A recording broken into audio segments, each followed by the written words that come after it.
इस समय जो दिल्ली सरकार के साथ केंद्र की सरकार, भारतीय जनता पार्टी की सरकार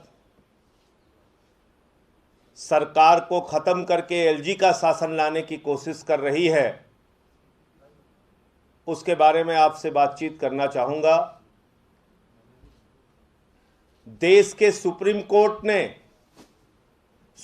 कोर्ट की संविधान पीठ ने स्पष्ट तौर पे 2018 में फैसला दिया कि दिल्ली में सरकार का मतलब लोकतांत्रिक ढंग से चुनी हुई, जनता के वोट से चुनी हुई एक सरकार,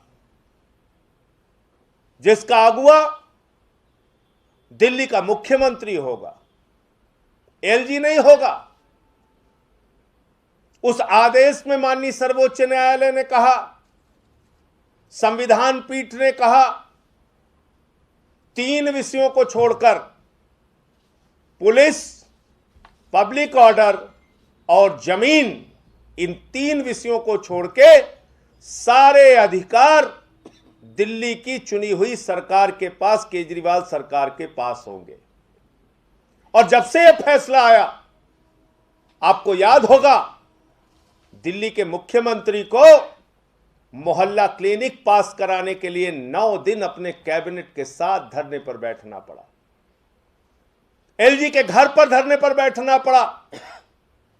लेकिन जब से यह फैसला आया, काम करने में सुविधा हुई, विकास के तमाम कार्यों को गति मिली, शिक्षा के क्षेत्र में, स्वास्थ्य के क्षेत्र में, बिजली के क्षेत्र में, पानी के क्षेत्र में, महिला सुरक्षा के क्षेत्र में अनुकरणीय काम हुआ। ऐसा काम हुआ कि केजरीवाल सरकार की तारीफ अमेरिका के न्यूयॉर्क टाइम्स में होने लगी, संयुक्त राष्ट्र संघ के महासचिव ने तारीफ की, तमाम देशों के प्रख्यात लोगों ने तारीफ की दिल्ली मॉडल की, हमारे मोहल्ला क्लिनिक की, हमारे 200 यूनिट बिजली फ्री के मॉडल की, हमारे पानी फ्री के मॉडल की। अरे कौन सी सरकार है जो महिलाओं को बस की यात्रा फ्री देती है? और जब इस केजरीवाल मॉडल की पूरे देश में चर्चा होने लगी, हमारी स्वीकार्यता पूरे देश में बढ़ने लगी, गुजरात जैसे राज्य में जब हम 27 सीटें जीत कर आए, उसके बाद भारतीय जनता पार्टी ने चोर दरवाजे से, गैर संवैधानिक ढंग से, अलोकतांत्रिक ढंग से देश के संविधान और लोकतंत्र की हत्या करते हुए एक गैर संवैधानिक बिल देश की लोकसभा में इंट्रोड्यूस किया। और उस बिल में क्या कहा जा रहा है? कहा जा रहा है सब कुछ एलजी होगा, कहा जा रहा है सरकार का मतलब एलजी, कहा जा रहा है चुनी हुई सरकार का मतलब नहीं, चुनाव का मतलब नहीं, जनता के वोट का मतलब नहीं। अगर इस तरीके से आप लोकतंत्र को चलाना चाहेंगे, इस तरीके से संविधान को चलाना चाहेंगे, तो कहां बचेगा हमारा संघीय ढांचा? क्या मतलब रह जाएगा चुनाव का? क्या मतलब रह जाएगा कि कोई एक सरकार दिन रात मेहनत करके जनता के हित में काम करती है?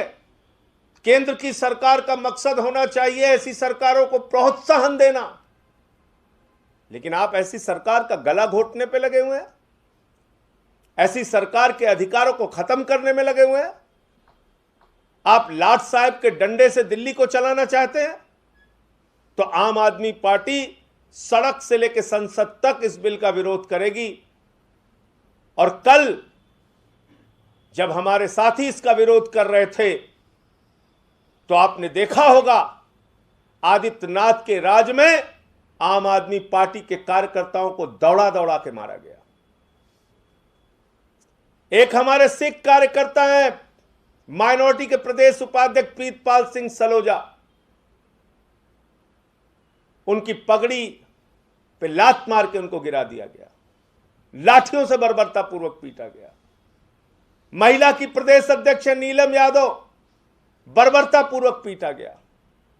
छोटे बच्चों को लेकर जो प्रदर्शन में हमारी पार्टी के नेता शामिल थे, उनको मारा गया, पीटा गया, गिरफ्तार किया गया। शाहबाज हमारा एक प्रदेश का उपाध्यक्ष है युवा का, उसका गला दबाने की कोशिश की गई, वो बेहोश होकर अस्पताल में भर्ती रहा। आपने देखा होगा आज अखबारों के मुख्य पृष्ठ पे खबर छपी है और फोटो छपी है, नीलम यादव का बाल खींचते हुए पुलिस अधिकारी की फोटो आई है। ये हो रहा उत्तर प्रदेश में। हम लोकतंत्र में विरोध प्रदर्शन नहीं कर सकते, आंदोलन नहीं कर सकते, नारे नहीं लगा सकते। आप मारेंगे, पीटेंगे, महिलाओं के साथ अभद्रता करेंगे। एक हमारा कार्यकर्ता है नोमान, उसका पैर तोड़ दिया।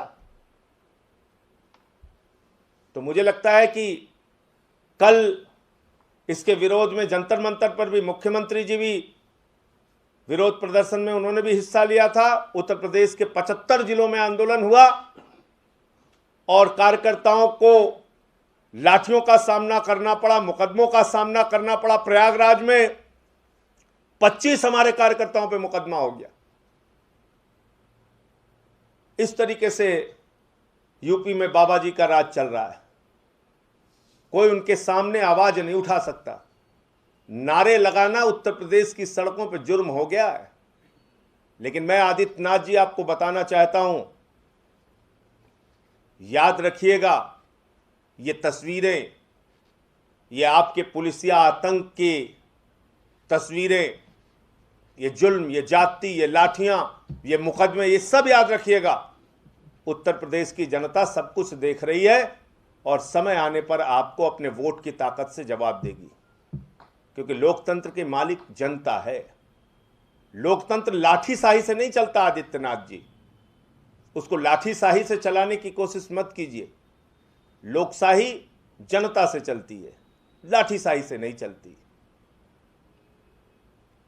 और एक कहावत है कि जब नाश मनुज का छाता है तो पहले विवेक मर जाता है। आपकी बुद्धि भ्रष्ट हो चुकी है। आपको ये समझ में नहीं आ रहा है कि आंदोलन का क्या मतलब होता है। किसान आंदोलन को कुचलो, छात्र आंदोलन को कुचलो, नौजवानों के आंदोलन को कुचलो, पार्टियों के आंदोलन को कुचलो, उन पे मुकदमे लिखो। ऐसे अगर आप उत्तर प्रदेश को चलाना चाहते हैं तो इंतजार कीजिए, जनता आपको वक्त आने पर जवाब देगी। जहां तक इस बिल का प्रश्न है, इस बिल पर दूसरे दलों के नेताओं से भी हम लोगों ने बातचीत की है और इसका विरोध राज्यसभा में भी होगा और लोकसभा में होगा। देखिए, ऐसा है कि बहुमत लोकतंत्र में अगर आपके पास है तो उसका सदुपयोग भी कर सकते हैं और दुरुपयोग भी कर सकते हैं। सदुपयोग ये था कि मुझे याद आता है स्वर्गीय अटल बिहारी वाजपेयी जी, स्वर्गीय मदन लाल खुराना जी, स्वर्गीय साहिब सिंह वर्मा जी, ये तमाम भारतीय जनता पार्टी के नेता, मुख्यमंत्री और प्रधानमंत्री पद जैसे पदों पर रह चुके लोग, इन सब ने दिल्ली को पूर्ण राज्य देने की वकालत की थी, पूर्ण राज्य देने की वकालत। और आज उनकी आत्मा को कितना कष्ट होगा कि जब आप एक चुनी हुई सरकार और प्रचंड बहुमत से चुनी हुई सरकार का गला घोटने पर उतारू हैं, उस सरकार के सारे अधिकारों को खत्म करने पर उतारू हैं। सारे दलों से हम लोगों ने बातचीत की है, वो अपना विरोध दर्ज कराएंगे, लेकिन हमने देखा कि किस तरीके से सदन के अंदर भी संविधान और लोकतंत्र को कुचलते हुए बिल पास किए गए किसानों के खिलाफ। इस बिल में सरकार क्या करती है वो हम देखेंगे। क्या विरोध के स्वर को स्वीकार करते हुए बिल वापस लेती है? क्या विरोध के स्वर को स्वीकार करते हुए बिल को रोकती है? क्या सुप्रीम कोर्ट के अपमान से बचती है? क्या विपक्ष के विरोध को मानती है या नहीं मानती है? ये तो सदन में जब बिल बहस के लिए आएगा उस वक्त पता चलेगा। लेकिन फिलहाल जितनी हम लोगों में ताकत और क्षमता है हम इसका विरोध करेंगे। तो सरकारी संपत्ति का तो सबसे ज़्यादा नुकसान भाजपा ही कर रहे हैं। रेल बेच रहे हैं, सेल बेच रहे हैं, कोल बेच रहे हैं, बीपीसीएल बेच रहे हैं, एलआईसी बेच रहे हैं, बैंक बेच रहे हैं, सड़क बेच रहे हैं, बिजली बेच रहे हैं, पानी बेच रहे हैं, एफसीआई के गोदाम बेच रहे हैं। कुछ तो छोड़ा नहीं है। सरकारी संपत्ति का सबसे ज़्यादा नुकसान भारतीय जनता पार्टी के लोग कर रहे हैं। और इसके साथ साथ आरक्षण की जो व्यवस्था है इस देश में, ये पूरी तरीके से समाप्त हो जाएगी। यदि मेरी बात सुनने में हो सकता है कि लोगों को अभी न समझ में आ रहा हो, लेकिन अगर सारी कंपनियों का, सारे सरकारी क्षेत्रों का आप निजीकरण कर देंगे तो आरक्षण तो अपने आप खत्म हो जाएगा। और इस बार कोई सवर्ण और अवर्ण और पिछड़ा और दलित का ही सवाल नहीं है। याद रखना, एक सेक्शन और बन गया है, EWS, इकोनॉमिकली वीकर सेक्शन, जिसमें सवर्ण भी आते हैं।